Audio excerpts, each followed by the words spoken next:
Assalamualaikum warahmatullahi wabarakatuh. Perkenalkan nama saya April, saya tinggal di Jakarta Timur. Pertama, saya ingin bertanya ke Mas Ferdiansyah yang mungkin lagi izin sebentar. Tadi beliau mention bahwa tentang mengubah sistem sampai ke akar-akarnya. Jadi saya ingin tanya, menurut beliau itu mengubah sistem dari akarnya itu bagaimana? Karena kalau lihat dari demokrasi, kita butuh berapa banyak lagi presiden untuk melihat satu kerusakan yang sama. Maksudnya ketimpangan sosial tetap ada, terus korupsi makin kesini bare minimumnya makin naik, udah bunyi triliunan sekarang dan lain-lain. Karena kan menurut Rizzo, dia bilang kalau demokrasi itu sejak lahir itu lebih cocok pada masyarakat di lingkup yang kecil agar kan katanya kedaulatan di tangan rakyat ya, supaya rakyat itu bisa langsung bilang aspirasinya langsung ke penguasanya tanpa ada perwakilan. Jadi kata Rousseau tuh seperti itu, lebih cocok diterapkan di masyarakat yang populasinya kecil. Terus yang kedua, saya ingin bertanya ke Mas Saad. Tadi Mas Saad bilang bahwa pergerakan atau organisasi itu makin kesini makin minim diskusi intelektualnya.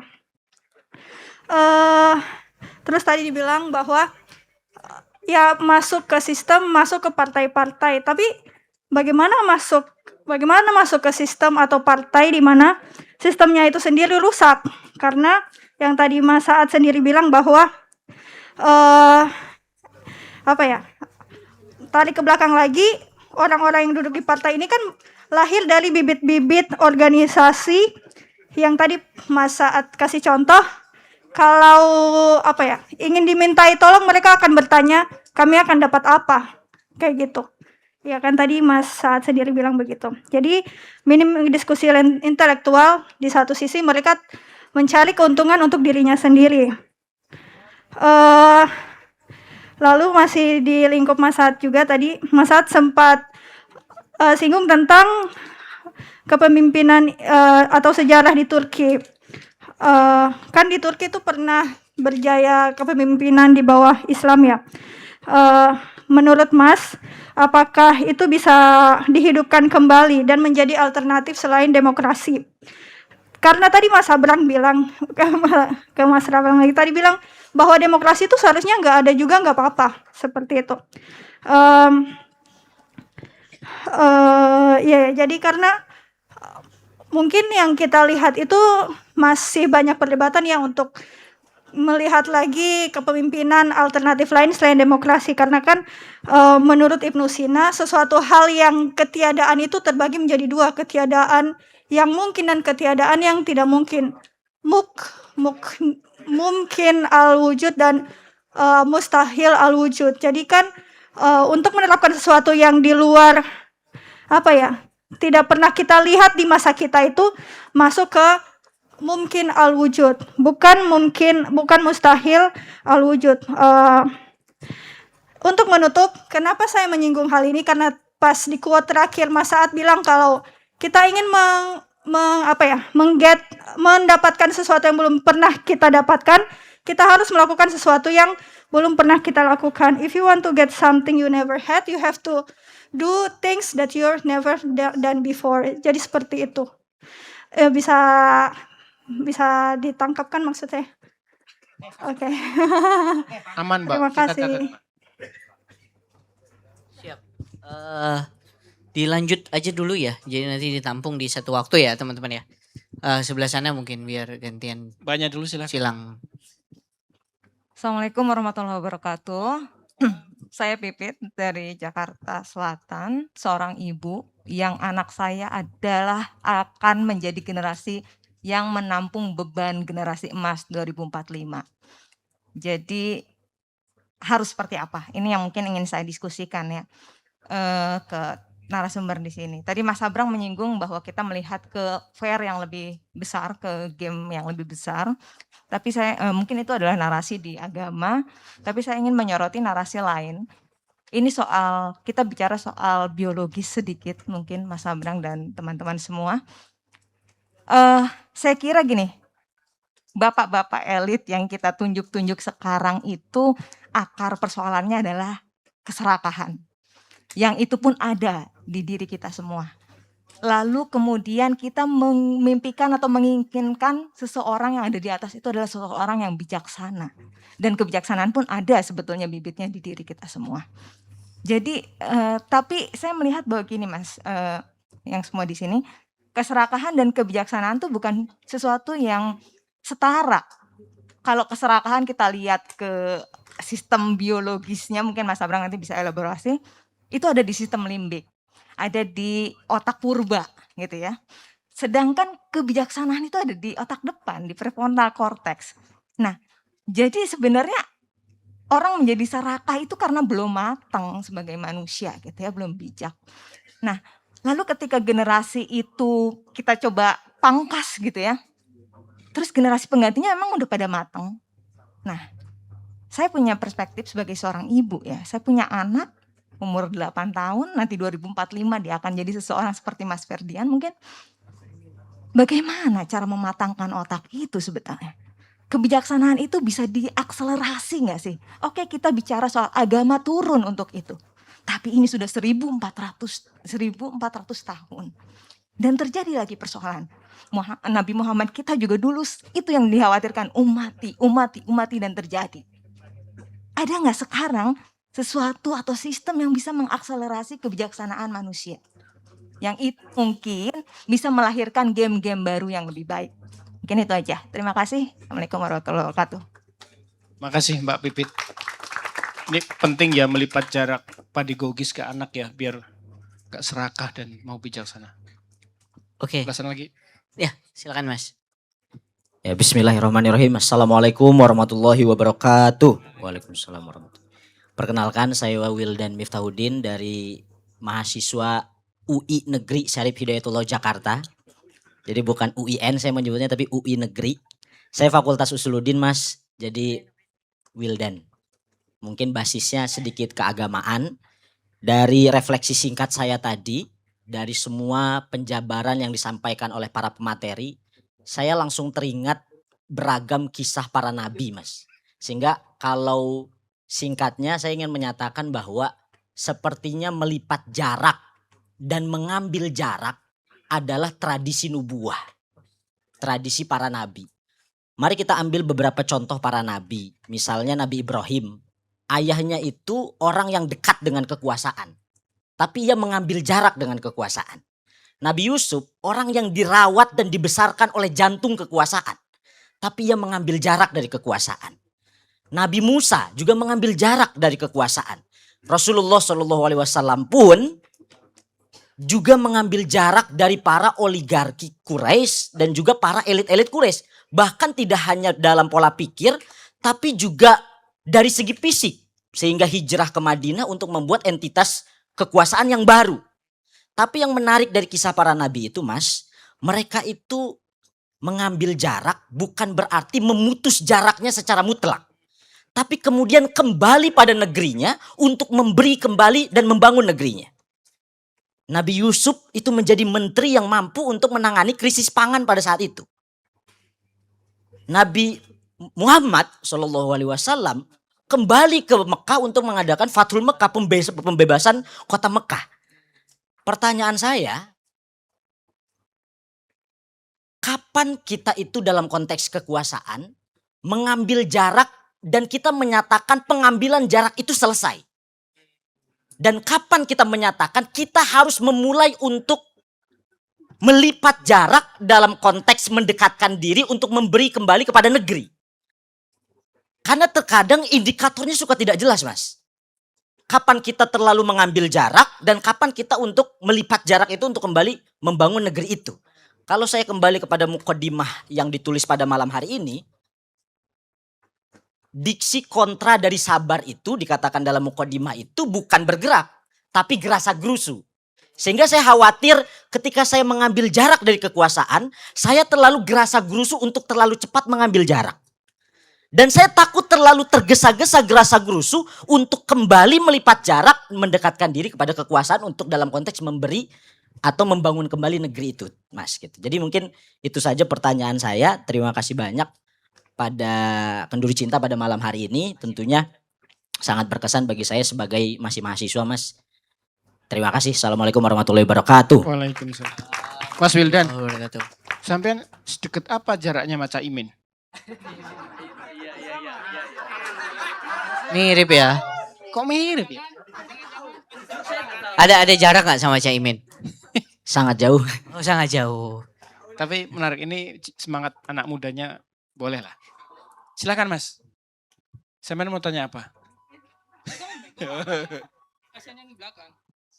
Assalamualaikum warahmatullahi wabarakatuh. Waalaikumsalam. Selamat malam teman-teman. Saya udah domisili Kebayoran Lama, tapi asal dan lahir dan besar itu di Madura. Sama Bang Saat tuh ada hubungannya, suka besi sama suka ngegas. Iya teman-teman, apalagi pas lagi di Jawa Timur itu, ketika Bang, lewat so- Suramadu, itu pasti bayangannya, ini kalau dijual berapa rupiah ya gitu. Apalagi di sini kalau ada bongkaran tempat-tempat yang mau dibangun gitu. Ini besi-besinya ini berapa cuan kalau dijual. Kayak ada ya langsung ke pertanyaannya aja ya. Di sini dari tadi saya belum menyantol tentang tema, makanya saya membangun pertanyaan. Ya siapa tahu nanti jawabannya bisa saya pahami mengenai tema. Ada 2 pertanyaan. Yang pertama, apa makna filosofis melipat jarak dalam realitas kehidupan modern? Sebab yang saya pahami, kehidupan modern itu menuntut efektif dan efisiensi. Lantas makna dalam melipat jarak itu bagaimana?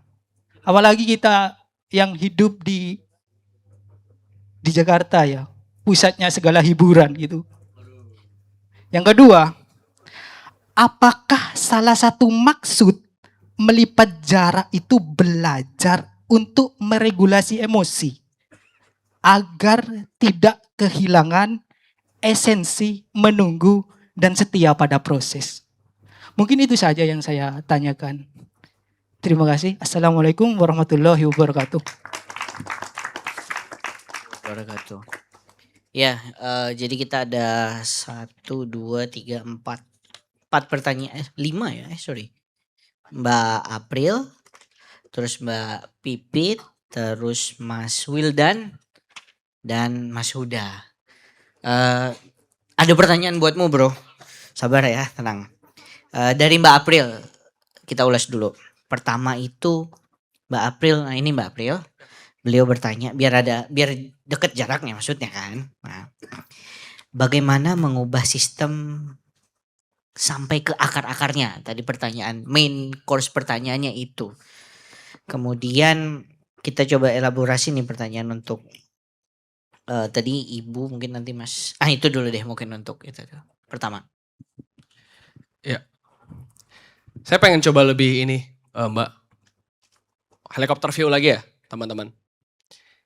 Soal gimana kalau kita pengen bangun sistem sampai ke akar-akarnya. Tadi mengubah sistem, kemudian membangun sistem sampai ke akar-akarnya. Saya nggak punya teori apapun yang khusus soal ini, tapi saya punya observasi lapangan teman-teman. Dan temuan saya ada 2 hal yang harus kita lakukan dan menurut saya semua orang bisa lakukan untuk kita bisa ke akar tadi. Akar nih, berarti benih ya kan. Kita lagi seeding gitu. Lagi menanam benih.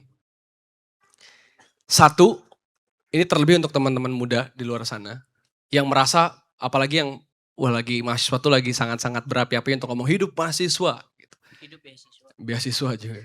Dipisahkan abis itu hidup rakyat Indonesia. Saya pengen bilang bahwa mahasiswa bukanlah entitas yang tidak terpisahkan dengan masyarakat. Lebih-lebih lagi saya pengen bilang satu hal di sini. Bahwa perubahan yang kita kejar, saya tidak percaya pada, dalam politik ya, ini konteksnya politik ya. Saya tidak percaya pada konsep juru selamat dalam politik. Karena saya membaca tren dan saya khawatir juga itu terjadi pada saya. Semoga enggak gitu. Saya membaca tren di mana ketika ada orang yang lantang bersuara keras di mana-mana, langsung kemudian harapan digantungkan hanya kepada orang itu atau udahlah, gue nggak usah gerak, lu aja ya, gue udah nge-like komen lu kok. Terjadi kepada siapa? Ferry Irwandi, ya kan? Tio mungkin tadi sempat di-mention dan lain sebagainya lah. Fenomena Tio itu kan gak baru ya, dari zaman saya maba ada Manik 2019, ada Melki 2003, begitu terus kan? Gak baru kan? Saya pun pernah jadi ketua BEM di Unpad tahun 2022, ya, merasakan nuansa yang sama gitu teman-teman. Jadi saya pengen bilang teman-teman, satu, untuk membangun akar tadi adalah, tadi kalau kata Mas Abrang adalah grounding.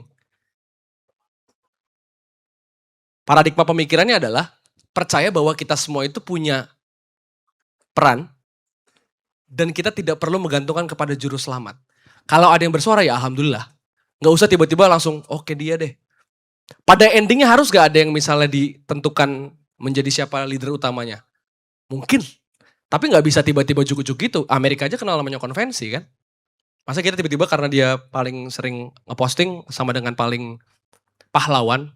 Gak mungkin sekarang yang bersuara itu jadi pahlawan. Karena pahlawan itu penculik kayak Soeharto kan dijadiin pahlawan sama negara hari ini. Jadi kita gak usah pakai konsep pahlawan dan juru selamat dalam politik. Karena akan terus berulang. Jokowi juga dulu datang dengan satu narasi sebagai Satria Piningit. A new hope. Kalau kata majalah Times. Endingnya sama. Artinya saya gak percaya ada perubahan bangsa. Ini akan jadi sangat terkesan pesimistis ya. Tapi saya percaya kemarin mau Anies yang menang, Ganjar yang menang, Prabowo yang menang sama aja Indonesianya. Bedanya mungkin kalau Anies Ganjar menang gak ada MBG sama KDMP lah gitu. Tapi poinnya si Indonesianya akan sama. Tadi kalau kita ngomongin soal revolusi kultur dan mental atau revolusi budaya tuh dalam buku, akan sama aja. Nah, dan saya hanya percaya bahwa akar itu berarti harus memang ditebar benihnya. Jadi satu saya pengen bilang, please teman-teman, tebarkan benih yang teman-teman bisa tebarkan. Dan itu gak harus jadi influencer, itu gak harus jadi dewan, itu gak harus jadi bupati, kepala daerah. Itu bisa dari sekarang. Contoh yang saya lakukan, teman-teman. Saya mencoba untuk ikut berkontribusi dalam gerakan pendidikan. Saya punya namanya Gerakan Mengajar Desa. Membangun sekolah. Gerakan Mengajar Desa 2 kali dalam 6 bulan terakhir. Saya datang ke Aceh saat bencana dan datang ke NTT. Di sana saya tidak datang sebagai pahlawan yang, halo, gue pengen bawa sekolah buat kalian, gue bawa bansos buat kalian. Enggak. Justru datang sebagai bermasyarakat. Walaupun sebetulnya di Jakarta pun saya punya kesibukan yang harus saya lakukan. Tapi menurut saya ada hal-hal yang kita perlu lihat lebih luas bahwa dunia kita tuh gak cuma tentang apa yang hari ini kita lakukan. Bangun, kerja, pulang. Ada dunia lain yang rasanya gak bisa kita lihat hanya dari konten media sosial dengan lagu-lagu yang sedih. Nah, temuan saya di lapangan, ini satu ya grounding prinsipnya untuk mengakar. Kedua nih, temuan saya di lapangan. Kedua menurut saya selain kita perlu grounding tadi, atau teman-teman cari peran, mau itu kalian ngajar tiap Sabtu Minggu sebulan sekali di daerah miskin kota di Jakarta boleh. Atau kalian jagonya bisnis, terus kalian pengen bikin pelatihan UMKM untuk tetangga kalian deh, gak usah bikin poster, boleh. Tapi cari itu sih. Dan karena semua orang bisa, menurut gue semua orang bisa. Yang kedua adalah soal bersimulasi kalau menurut saya. Kita kan pengen bangun akar. Tadi kan ada bahasan, apakah kalau misalnya kita yang memimpin akan sama aja? Nah menurut saya caranya bersimulasi. Sedikit saya cerita, yang kami lakukan di Gerakan Mengajar Desa saat di NTT, kita ngebangun 400 juta rupiah, itu maksimal. Sebenarnya angkanya 394 juta. Tapi kita kasih dana darurat 400 juta. Hanya untuk ngebangun satu sekolah, SD. Yang selama ini, sejak zaman Orba, tau gak nama SD-nya apa? SD Impres Fatukusi, 01 Kecamatan Kabupaten Timur Tengah Selatan, Nusa Tenggara Timur. Jadi dia SD Impres dari zaman Soeharto, gak bener-bener. Apa sih literally gak bener tuh kayak, mereka tiap hari duduk di bawah. Dan bukan pakai terpal ya, di tanah. Jadi lantai itu tanah. Dan setiap hujan mati lampu, mati listrik. Ntar lah video kalian bisa tolong lihat aja gitu. Tapi intinya sangat chaos dan itu dari zaman Orba. 5 kilo dari situ saya lihat, ada berdiri gedung SPPG yang begitu megah dan mewah. 5 kilo dari situ ada sekolah Garuda. Yang, wah itu berapa hektar sekolah Garuda. Yang saya tanya ke orang NTT, ternyata di situ vendor-vendor sekolah Garuda bahkan tidak menggunakan vendor orang NTT. Jadi semennya, batu batanya, kulinya, itu nggak pakai orang NTT, dia dari Jawa. Sekolah dari situ, 10 kilo dari sekolah Garuda, ada sekolah yang dari zaman Orba nggak pernah bener, siswanya 67. Nah akhirnya kami bersimulasi, apa jadinya kalau kita menggerakkan pendidikan, kita yang lakuin. Pertama yang kami simulasikan adalah efisiensi. Kita bisa bangun sekolah hanya 400 juta. Dua kelas, satu perpustakaan, lengkap sama buku-bukunya, atap segala macam.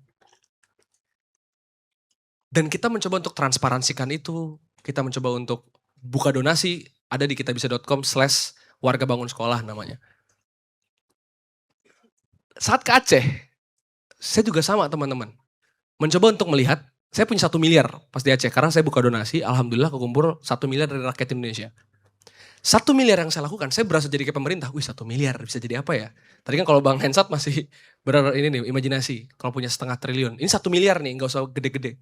Bisa jadi apa ya? Akhirnya kita seru-seruan kayak, oke. Akhirnya kita bikin, yang petani kita bikin, gimana akhirnya banyak lahan-lahan di Aceh yang pertaniannya ketutup lumpur. Mereka nggak bisa nanam. Jadi kita ambil 300 jutanya untuk revitalisasi pertanian. 200 jutanya untuk posko darurat pendidikan. Terus 500 juta sisanya buat kita bagi lagi. Kebutuhan primer, baju segala macam. Dan itu kita transparansikan dengan jelas. Dan saya pengen lagi bayangin 1 miliar itu bisa saya tilep sebenarnya. Karena kitabisa.com itu nggak minta laporan. Gitu. Kami yang melakukan sendiri di website kami dan juga bon-bonnya juga ada gitu. Jadi saya pengen bilang teman-teman, kalau kita nggak bisa melakukan grounding tadi dan juga mensimulasikan, nggak pernah akan ada bayangan apakah kelak kita bisa memimpin republik ini. Dan itu nggak perlu dilakukan dengan cara teman-teman harus jadi pemerintah dulu. Karena kalau jadi pemerintah dulu, berarti kan kalian juga kali pertama jadi pemerintahan. Prabowo juga bisa bilang gini, kok kalian kritik gue jadi presiden? Gue juga pertama kali jadi presiden. Apa yang bikin kalian akan lebih baik kalau kalian di sini? Valid menurut gue kalau dia ngomong gitu. Tapi ketika kita bilang orang muda akan lebih benar, karena kita melihat banyak portofolio, ini baru ngomongin pendidikan nih, banyak yang bikin teknologi dengan sangat baik. Website yang dibikin BGN itu 1,2 triliun IT oleh Dadan. Teman gue seorang IT dia bisa bikin hanya dengan 500 juta. Jauh lebih murah. Tapi 500 juta ini benar-benar yang, jadi SPPG itu bisa dilihat satu persatu di map, di website, dashboard gitu. Ini SPPG ini makanannya apa aja, gizi muridnya dari beratnya 50 kilo jadi 55 kilo karena dia proteinnya nambah kayak gym gitu loh. 500 juta doang tuh. Nah saya pengen teman-teman temukan itu sih, cari itu. Teman-teman mungkin hebatnya di jualan jilbab, ya lakukan. Apakah teman-teman bisa memberdayakan ibu-ibu sekitar rumah kampung kalian untuk bikin jilbab misalnya. Jagonya di jualan somai, lakukan juga gitu. Gimana misal melatih marketing, tapi itu nggak perlu harus fancy. Teman-teman, kadang kita suka berpikir berkontribusi itu harus fancy, harus kelihatan wow dulu gitu. Nah terakhir saya pengen bilang, kenapa saya masih percaya bahwa kita tidak perlu mengubah Indonesia, kita hanya perlu mengubah sistem dan akarnya. Karena saya percaya masih banyak sekali yang cinta sama bangsa ini. Ketika saya datang ke Aceh, Aceh itu lebih dekat jaraknya kepada Malaysia dibanding ke Istana Negara. Tapi mereka sendiri yang bilang, kalau hari ini kami mau berperang sama pemerintah Indonesia, kita banyak kok mengubur senjata-senjata hasil perjanjian Oslo dulu. Bisa aja kita buka lagi kuburannya, kita tembakin. Tapi enggak. Kalimantan tuh lebih dekat ke Malaysia dibanding ke Istana Negara. Tambang mereka dikeruk. Tapi mereka masih bilang, kita masih support teman-teman yang teman-teman muda yang bersuara tentang Indonesia. NTT itu lebih dekat jaraknya ke Australia dibanding ke Istana Negara. Tapi mereka bilang bahkan kita sangat terharu. Gimana teman-teman ketika ada anak yang meninggal di NTT karena nggak bisa beli alat tulis, kalian menyuarakan, makasih ya orang muda Indonesia gitu, masyarakat Indonesia. Papua lebih dekat ke Papua Nugini dibanding Istana Negara. Gimana mereka diperkosa lingkungannya, masyarakatnya. Mereka masih cinta Indonesia. Jadi saya pengen bilang teman-teman jangan menyerah sama bangsa ini. Karena mungkin teman-teman nggak pernah ketemu sama orang yang jaraknya sangat jauh di sana, tapi percaya nggak bahwa mereka sangat berharap orang-orang yang punya privilege untuk berkuliah, bersekolah, apalagi menyentuh ibu kota, harusnya bisa bersuara lebih. Jadi saya percaya kita nggak perlu ngubah si Indonesianya, kita hanya perlu ngubah akar dan sistem dan aktor-aktor dalamnya. Dan bagi saya hari ini tidak bisa berubah kalau bukan orang-orang muda yang memimpin dalamnya. Itu aja, semoga terjawab. Terima kasih. Oke, kita lanjut tadi. Itu buat Mas. Sekarang mungkin ke Bang Saad dulu Bang. Tapi ini dipercepat ya Bang ya. Itu. Pertama itu dari Mbak April lagi. Makin minim diskusi intelektual dalam pergerakan pemuda. Kalau solusinya adalah masuk ke sistem, bagaimana caranya? Padahal sistemnya sudah rusak. Ditambah dengan orang-orang yang makin hari makin materialistis kan gitu. Tadi Bang Saad sempat sampaikan apa untungnya buat dia. Kemudian masih dari Mbak April, apakah peristiwa di Turki bisa diterapkan di Indonesia? Beliau mengutip Ibnu Sina, ketiadaan yang mungkin dan tidak mungkin, dan menerapkan sesuatu yang tidak pernah kita lakukan masih tergolong mungkin. Kalau mendapatkan sesuatu yang belum pernah kita punya, harus melakukan hal yang tidak pernah dilakukan. Itu Bang Saad untuk sementara dulu. Mohon dijawab. Ya, terima kasih Mbak April ya. Yang pertama saya pengen jawab yang tentang Turki dulu ya. Saya tidak mendalami terlalu dalam tentang Turki, tetapi saya lihat realita yang ada belakangan ini ketika Turki Utsmani kemudian hancur, sekuler meningkat, bagaimana kondisi Islam di sana yang dikucilkan, hijab dilarang, azan dilarang, kemudian madrasah ditutup begitu ya. Tapi kemudian kita bisa lihat ini terlepas secara sikap politik dan kondisi Turki hari ini, tetapi yang kita lihat dari satu sudut pandang ini ketika saya lihat bahwa ada perubahan yang sangat signifikan di Turki dengan kembalinya secara perlahan-lahan marwah keislaman yang ada di sana begitu. Tetapi ketika saya coba kemudian mempelajari itu yang hari ini ya, Turki yang hari ini pasca sekuler berkuasa. Baik itu Erdogan maupun sebelum Erdogan, ini dididik informasi yang saya dapat bahwa ini memang sudah dirancang sejak awal. Ada madrasah-madrasah tertutup yang tidak tercium oleh pemerintah yang kemudian mendidik mereka. Dan yang satu hal yang menarik bahwa, dan ini berkaitan dengan pertanyaan yang pertama. Turki itu sistem yang sudah diterapkan itu sistem sekuler, begitu. Maka apakah kemudian orang yang membawa sistem yang lain mau mengembalikan mungkin marwah keislaman di sana bisa secara frontal untuk melawan itu? Belum tentu. Itu yang kemudian saya lihat mereka kemudian masuk ke dalam sistem. Mereka tidak menyerang sistem itu dulu, mereka masuk ke dalam sistem itu, setelah berkuasa, baru kemudian secara perlahan mereka kembalikan begitu. Itu yang terjadi. Kalau terkait tentang bagaimana kejayaan Islam di masa Turki Utsmani, apakah kemudian bisa dikembalikan zaman sekarang ini? Kalau kita adopsi dengan Indonesia, yang menjadi pertanyaan adalah apakah masih relevan konsep kerajaan Islamnya. Karena kehilafahan Islam dengan kerajaan Islam itu dua hal yang berbeda bagi saya. Kalau kita melihat Turki Utsmani yang mengadopsi katanya sistem kehilafahan Islam, tetapi juga yang diterapkan adalah kerajaan Islam. Yang pemimpin itu diwariskan. Begitu. Apakah relevan? Itu menjadi satu pertanyaan baru tentunya. Untuk Indonesia sendiri, teman-teman, taman bermain, tempat bermainnya seperti yang Mas Sabrang sampaikan tadi. Tempat bermainnya ini.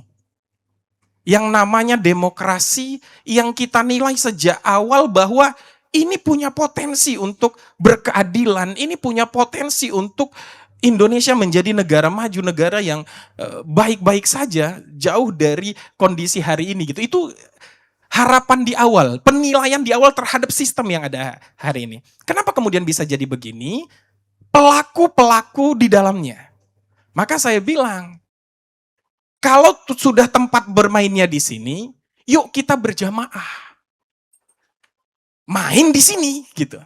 Masuk ke dalam sistemnya. Oh, sistem kita ini masuk ke dalam itu lewat partai. Yuk berjamaah kita masuk lewat partai itu gitu. Kalau kita kemudian bawa sistem yang baru, sekuat apa kemudian kita membawa itu? Tidak.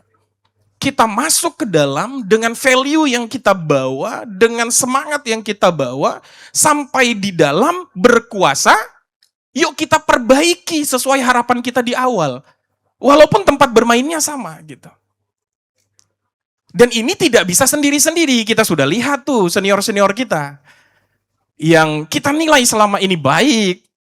Dari pemaparannya, dari apa yang disampaikan, masuk ke dalam sistem, terpenjara.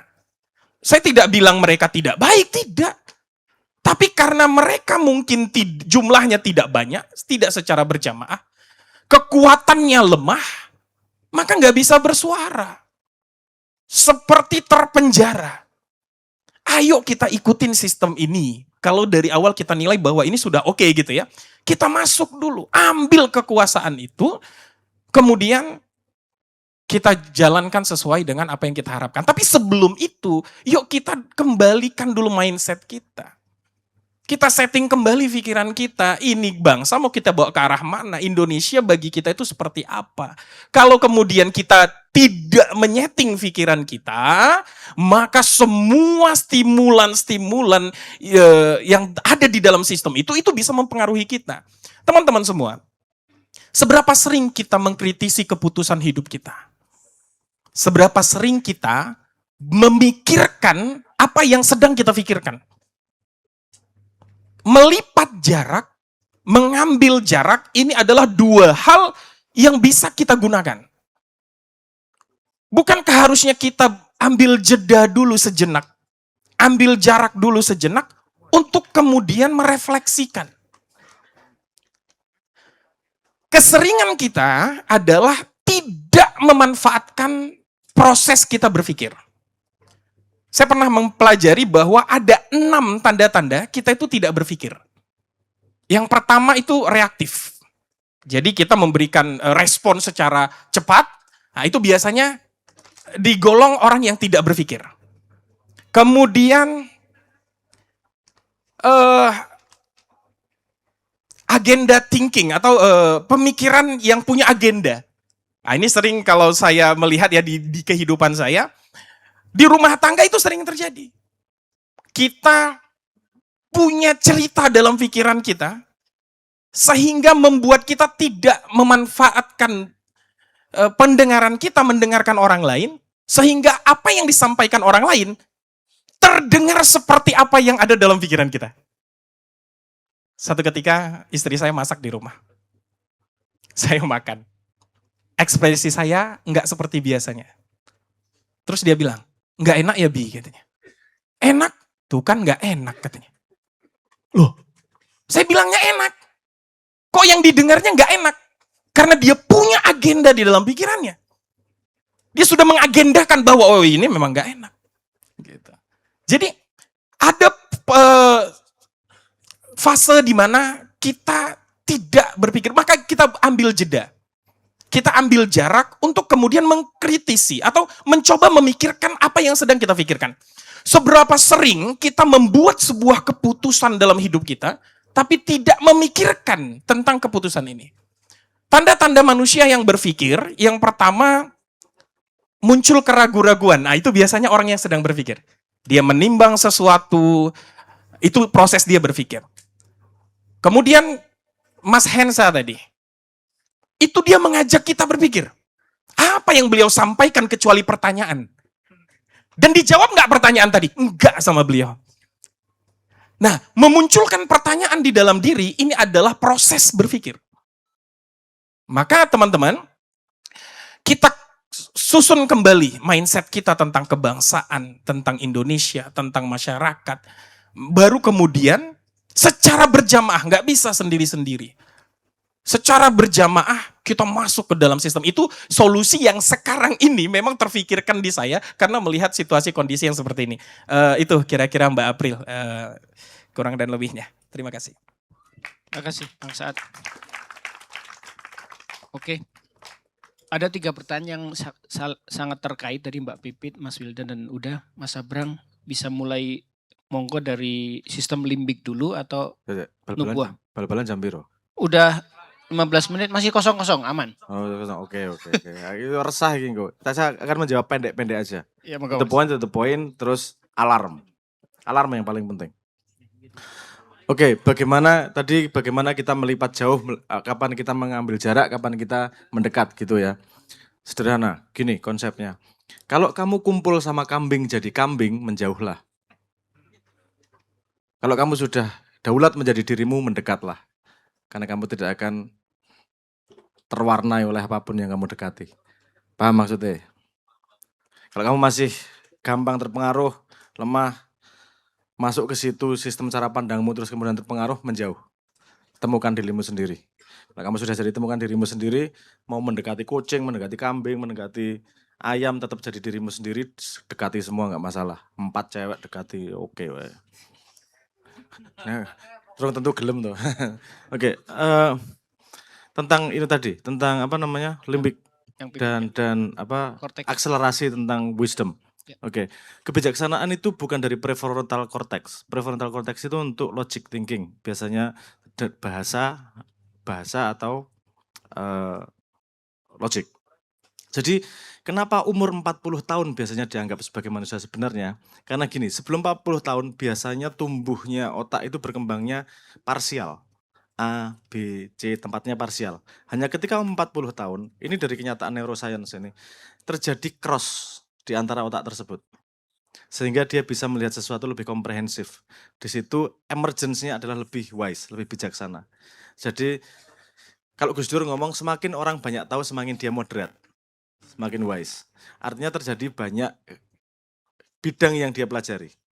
Semakin lebar yang dia pelajari, dekat sama orang apa namanya demografi yang menderita, sama yang kaya, sama situasi yang ramai, situasi apa namanya sepi. Range-nya itu ketika dilebarkan, anaknya akan lebih cepat untuk membuat cross di antara otaknya tersebut. Ada cross apa ya istilahnya, neuron lah. Dendrit dan aksonnya mulai bersambungan lebih banyak. Jadi untuk mengakselerasinya itu wide. Jadi kalau kita ngomong gini, kalau kamu belajar A terus, itu membuat dia tidak wise. Dia pandai dalam satu pihak, tapi tidak wise. Nek gampangi kita ngomong kerep dolan. Wong sing ora tau dolan itu tidak wise karena salah karena truth-nya itu cuman yang dia ketahui aja. Padahal truth itu lebar banget. Semakin banyak kamu tahu, semakin cepat wise. Bukan tahu, semakin banyak mengalami. Karena tahu itu bisa jadi cuman gudang pengetahuan. Tapi ketika mengalami, kamu menggunakan ilmu itu menjadi sebuah experience yang bisa dibawa di otak. Ngoten nggih? Jadi kalau untuk anak gimana? Ajak main di tempat-tempat yang bahkan orang tuanya tidak suka. Justru terutama itu. Kenapa? Karena biasanya orang tuanya membawa tempat yang orang tuanya suka. Anaknya akan jadi kopi dari orang tuanya.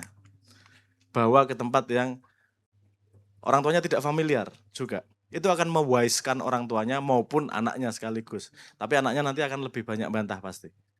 Tapi itu ciri-ciri bahwa dia mencoba mencari sambungan. Bantah itu mencari sambungan. Karena ciri-ciri bawaan otak manusia itu pengen melengkapi. Yang paling bahaya adalah melengkapi dengan asumsi. Melengkapi harusnya dengan belajar lebih banyak. Itu. Dikasih dia tanya, kasih jawabannya. Misalnya dia bertanya, jawabannya ada 10, kasih 8, 2 biar nyari sendiri. Itu membangun otot untuk menemukan sendiri hal-hal yang dia perlu temukan dalam hidup. Kuncinya 2 itu aja. Lebarkan dan kasih PR. Agar menemukan kebahagiaan dalam menemukan sesuatu. Jadi nanti efeknya compound. Semakin dia tahu, semakin wise, semakin tahu, semakin wise, semakin tahu, semakin wise, semakin wise, semakin banyak pertanyaan, semakin tahu, muternya di situ aja nanti. Gitu untuk akselerasinya. Jadi ada kita ada agak-agak salah kalau mau ngomong konsentrasi di satu ilmu bidang aja nggak usah nyenggol yang lain, salah. Itu. Justru banyak itu akan membuatmu menjadi lebih wise, lebih kreatif juga. Efeknya banyak itu. Oke. Yang terakhir tadi tentang di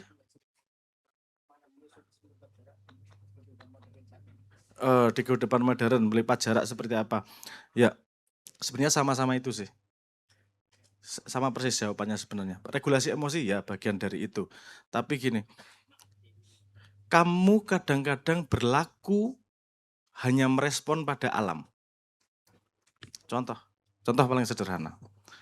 Ketemu kiai langsung siap badannya. Ketemu pejabat gimana? Ketemu tukang sapu gimana? Artinya kamu berlaku sesuai dengan alam yang ditanamkan di kamu tanpa sadar. Kalau kamu sudah punya kesimpulan bahwa oke, aku berlaku seperti ini karena ini, berarti kamu udah independen nih, sudah berdaulat. Karena semua keputusanmu sudah kamu pikirkan dan keputusanmu, bukan keputusan orang lain yang kamu copy. Itu aja, yang penting kesadaran kamu bermain. Jangan sampai kamu main di sebuah tempat tanpa sadar bahwa kamu bermain. Itu sama dengan terpenjara. Sama aja terpenjara, kamu nggak tahu lagi main kok. Bukan pelin-pelan loh, main game loh. Pemain sepak bola itu nggak megang bola bukan karena cacat, tapi karena dia tahu main game bola, megang pakai tangan itu melanggar peraturan permainan. Itu bukan pelin-pelan, itu knows the game dan piye main gamenya seperti apa. Ini yang punya istri misalnya, itu mendekati istri malam-malam, badanmu belum mandi, bau, itu ya nggak akan kamu nggak tahu gamenya ya wangi, romantis sedikit, miring Sri, kan bisa jadi asu. Miring Sri. Oke. Apa nih gini? Kalimat terakhir aja, biar nggak panjang-panjang. Ini tadi yang kita omongkan adalah long range. Maraton. Jarak pandang jauh. Walaupun ada ancaman jarak pendek yang harus kamu perhatikan. Sekarang ini ancaman itu lagi puncak-puncaknya. Saya akan ngomong agak kriptik sedikit. Karena saya tidak mau ini jadi dipotong menjadi alasan untuk diserang, alasan untuk menyerang A digunakan oleh grup B, kan biasanya gitu. Omongan saya dipotong-potong, simbah yo. Sebenarnya sekarang gini, terjadi perebutan kekuasaan yang luar biasa. Yang kamu anggap gini, diurutkan. Apakah yang berkuasa itu sesuai dengan demokrasi yang berkuasa? Apakah benar yang berkuasa itu presiden, terus menteri, dan seterusnya? Logiknya nggak masuk akal. Karena sistem kita sudah tidak benar. Kita ngambil suara aja pakai duit.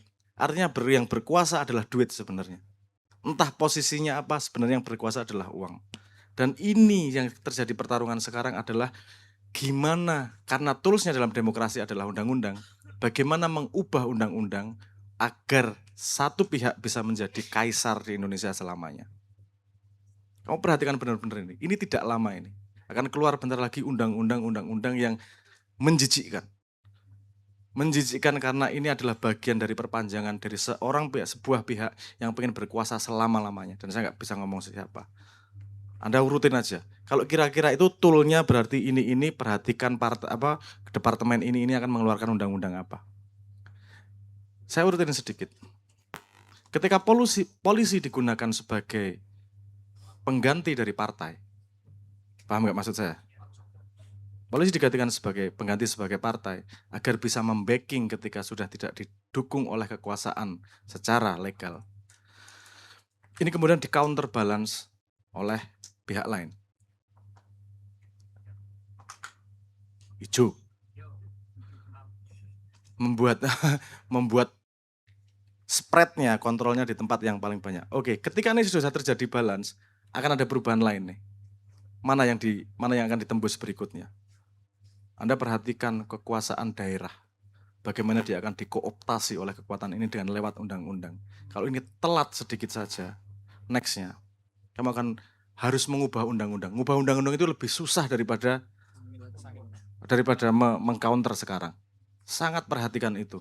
Akan ada langkah-langkah untuk bagaimana menguasai negara oleh dari sebuah pihak dengan melalui undang-undang, dengan titik-titik kekuasaan kecil-kecil. Paham maksud saya ya? Saya ngomongnya agak kriptik nih. Anda tolong perhatikan. Karena urutannya tadi kan udah paham toh. Ada ini, oke. Karena kekuatannya gede, di counterbalance. Ini udah balance nih. Harus ada titik serangan lain loh. Serangan lainnya apa sih dalam struktur demokrasi pemerintahan? Ada tentara, ada polisi, ada camat, ada bupati, ada kepala desa. Perhatikan baik-baik nih. Kalau sekarang masih normal. Kalau dikanalisasi itu berbahaya. Polanya sama kok. Siapa yang senang ngubah undang-undang itu siapa sih? Karena itu legitimasi mengontrol dalam permainan demokrasi. Ngubahnya adalah dikasih gini aja lah. Kalau kemarin cuma ngubah ubah umur, kamu gini misalnya. Semua kepala desa harus lulusan SMA A. Selesai kamu. Karena tinggal dikontrol SMA-nya, semua desa akan jadi kontrol di bawahnya. Contoh ya. Kamu perhatikan betul-betul. Kalau kamu pemuda, jarak pendek threat paling besar adalah ini. Karena sekali ini dikecap, susah counterbalance-nya. Kecuali ada jalan lain yang agak lebih susah. Ini, debat dia dengan siapa? Kodari. Siapa? Iya. Oh. Ya, survei. Itu kan legitimasi suara rakyat. Aku wis survei kok. Sekarang zaman digital, kita bikin survei sendiri yang lebih besar sehingga suara rakyat bisa dilawankan dengan suara survei-survei yang tidak jelas itu. Itu counterbalance yang lain kalau tidak bisa memitigasi ancaman di depan mata ini. Intel dari kedua belah pihak silahkan laporan pada atasan Anda. Monggo aku gak masalah. Tak bocorke saka saiki planmu. Karena saya cuma punya ini senjata saya untuk mencintai Indonesia. Saya nggak punya kekuatan apa-apa. TA ki yang tai-tainan wis to. Bukan penguasa, bukan opo dan seterusnya wis lah. Aku cinta Indonesia walaupun saya tidak setuju dengan cara menjalankannya. Mari kita cintai Indonesia dengan sungguh-sungguh. Wani mangkat pora? Oke, matur nuwun.